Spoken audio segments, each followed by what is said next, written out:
গরুর তিল্লি কলিজা রান্না করা হবে, তার জন্য এগুলোকে প্রথমে কেটে ধুয়ে পরিষ্কার করে কড়াইতে নিয়ে নিয়েছি। হাতে মেখে রান্না করা হবে। তো আজকে এখানে সব ধরনের বাটা মশলা অ্যাড করা হবে। এখানে জয়িত্রী, জায়ফল, গোলমরিচ, এলাচ গোটা দিয়েছি, আবার বেটেও নিয়েছি অল্প কয়েকটা, দারচিনি, সব কিছু বেটে দেওয়া হলো একসঙ্গে। আর উপরে তেজপাতা দিয়ে দিল। উপরে দিয়ে দেওয়া হলো হলুদ গুঁড়ো পরিমাণ মতো এবং মরিচ গুঁড়ো। আরও অ্যাড করা হয়েছে এখানে জিরা গুঁড়ো। আদা রসুন পেস্ট দেওয়া হলো। এখন পেঁয়াজ কুচি দিয়ে দেওয়া হলো। পেঁয়াজ কুচি একটু পরিমাণে বেশি দেওয়া হচ্ছে। আর কয়েক টুকরো টমেটো দেওয়া হলো। টমেটো দেওয়ার কারণে রান্নাটা অনেক মজা হবে। এখানে পরিমাণ মতো লবণ দেওয়া হয়েছে। উপরে এখন তেল দেওয়া হচ্ছে।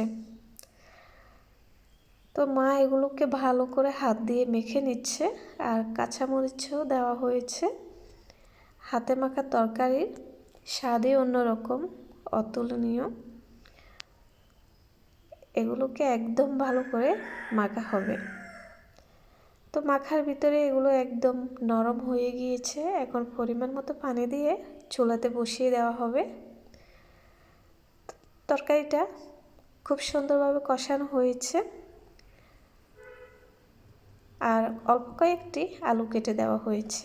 এখন এখানে গরম পানি অ্যাড করা হয়েছে। তরকারিতে গরম পানি অ্যাড করলে রান্নার গুণগত মান ঠিক থাকে আর খেতেও খুব ভালো লাগে। এখন এগুলোকে ভালো করে মিক্স করে রান্না করে নেওয়া হবে।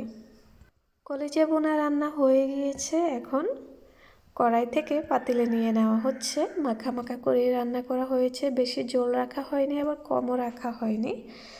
তিল্লি কলিজা এভাবে রান্না করলে অনেক ভালো লাগে। আজকে আরও রান্না করা হবে শাপলাগুলোকে খুব সুন্দর করে খোসা ছাড়িয়ে নেওয়া হয়েছে। উপরে একটা পাতলা আঁশ থাকে। তো ভালো করে কেটে এগুলোকে ধুয়ে নিয়েছি। এখন এগুলোকে প্রথমে সিদ্ধ করে পানি ফেলে দেওয়া হবে। এই শাপলাগুলোতে প্রচুর কষ, তাই ভাবলাম আজকে এগুলোকে সিদ্ধ করে পানি ফেলে দিয়ে রান্না করলে কেমন হয়। ইলিশ মাছ দিয়ে রান্না করা হবে আজকে। এখানে সব ধরনের মশলা কষিয়ে সিদ্ধ শাপলাগুলো পানি জড়িয়ে দিয়ে দেওয়া হলো। আর মাছগুলো দেওয়া হলো।